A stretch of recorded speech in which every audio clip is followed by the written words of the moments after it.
Yup, that's me. You're probably wondering how I got here.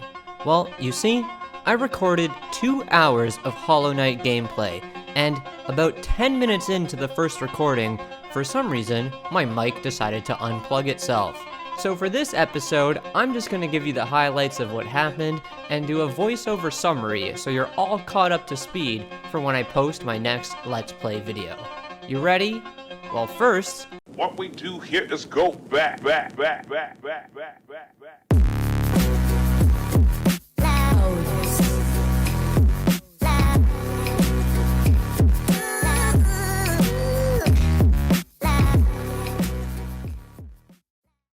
the first idea I had for this episode was to go upgrade my nail and then fight some of the dream bosses. But when I went back to the nailsmith, I realized on top of the 2 pale ore, he also wanted 2,000 geo. And since I was only about 400 away, I decided to go do some farming. While doing a little geo farming, I found this area underneath the City of Tears which kind of looked like a junkyard. And while I was exploring, I found these little pink caves in the area, and I kept going forward, and eventually I found a brand new boss, the Flukemarm. Now obviously this is the sexiest boss in Hollow Knight if you know what I'm saying, but it was also the easiest boss I've ever faced. So after making quick work of the Flukemarm, we grabbed the Fluke Nest charm ability, and this is something I decided I would have to try out in the future. What it does is it takes your Vengeful Spirit Fireball ability and turns it into a barrage of flukes, which does a crazy amount of damage in a short period of time. After that, because we had acquired over 2,000 geo upon our journey to defeat the world's most attractive boss in all of video games, we had enough money to finally upgrade our nail for the 3rd time. And I'm an idiot because I skipped the animation, so we don't have a cool cutscene to put at this part. With my newly upgraded nail, I decided I was gonna go take on the Soul Master rematch in the Dream World, so I equipped my— oh. 1 second. So I equipped my fragile strength and then made my way to the Soul Sanctum. Now I must have been extremely nervous to face this guy for the 2nd time because clearly I can't even remember the button to get into the dream world. Now watching this back and doing the voiceover, I was kind of surprised because in this first fight we're not doing too bad. That first ground pound we kind of missed the dodge, but the second one we got right away. We dodged that sextuple fireball thing immediately, and then we kind of— oh no, we dodged that one too. We dodged the fireball. We're doing pretty good. I don't know how I end up losing this. Oh, maybe that's how. We get hit by the dash attack, which isn't anything special. We get hit by the ground pound. We get hit by the fake out ground pound. We only got 3 hit points left. We don't do any damage on the dash attack, which I learned was the easiest point in the entire fight. We kind of smack him during the sextuple fireball thing. We dodge all the fireballs. We hit him again. Now where does this go wrong? We got 2 hit points left. Oh, we just dash right into him. Oh my goodness. Now because I died there, I'm wondering, did my fragile strength charm break? So I went to go check, and no, it didn't. Apparently, when you're in the dream world, deaths in there don't count as regular deaths. Like, you don't have to go back and get your shade, and the fragile charms don't actually break, so we still have our fragile strength charm. So I went right back in for a round 2, a round 3, and by round 4 we were actually starting to learn something. I learned that if you stayed on the left side, you could dodge the majority of the sextuple fireball combo. I learned that when he did his dash attack, you could hit him 2 times in that sequence. And I also learned that if you were ready for it, if you anticipated it, you could dodge his ground pound ability. Well, maybe not every single time. So from my 5th and 6th run onward, I developed a strategy. I would stay on the left side because I could dodge his fireballs no matter what. And if I really needed to, I could use that time after the first jump to heal instead of hitting him back. I was finally getting into a rhythm. But that's when we unlocked Phase 2.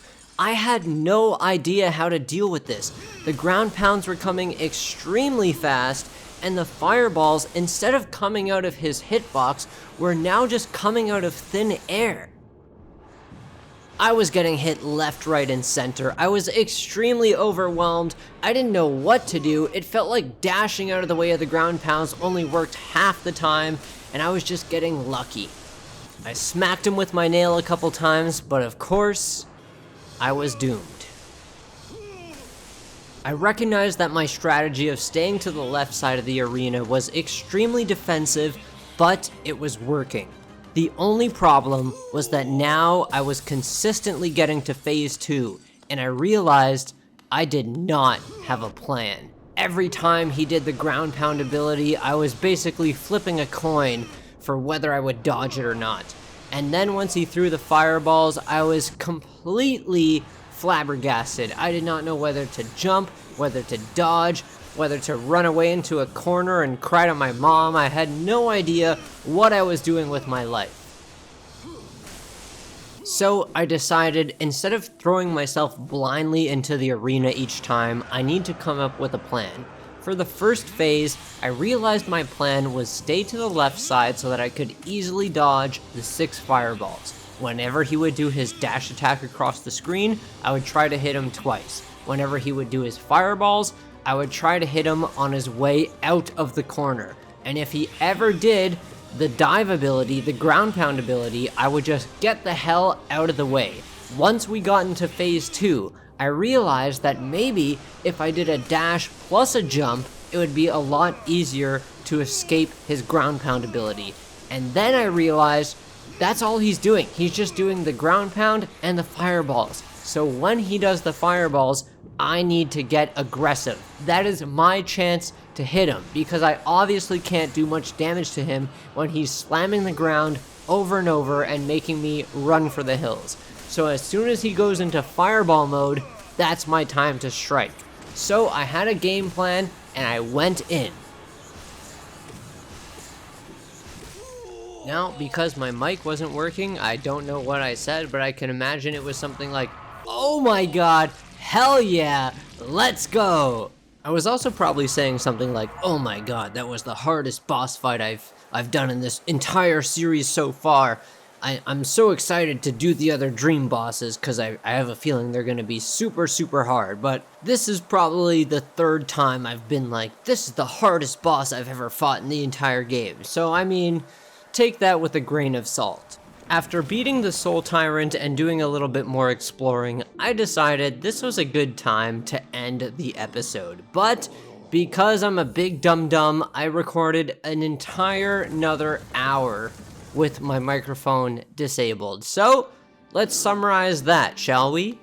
So after beating the Soul Tyrant, I decided to explore the City of Tears a little bit more, and I found myself upon this arena with the Watcher Knights, and I had no idea there was going to be multiple of them. You know, you can see them in the background, but at first glance, it's just like, okay, you know what? I'll beat one of these guys. They're not too difficult. You know, they have this rolling attack and they have this double swipe attack, but it's not too much. It's nothing I can't handle. You know, we can dodge an attack here and there, but oh, wait a sec. There's 2 of them now, and one of them does a jumping attack and one of them does a rolling attack, and it's just like, what the heck? I gotta account for both of these variables? Oh, I guess I'll just die then. But after losing to these numpties, I was like, you know what?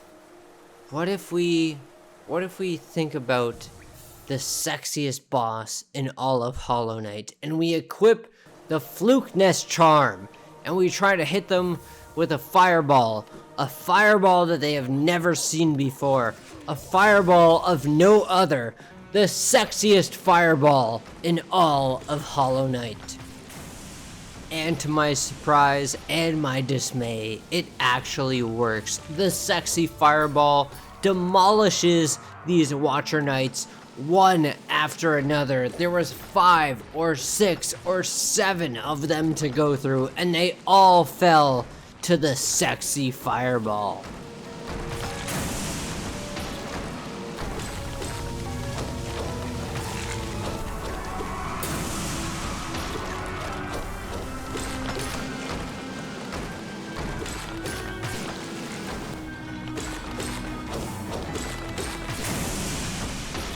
After about 5 attempts, because these Watcher Knights were kind of hard, I'm not gonna lie. I finally made my way up the tower, and I realized I was on the way to find another mask of Lurien, the Watcher.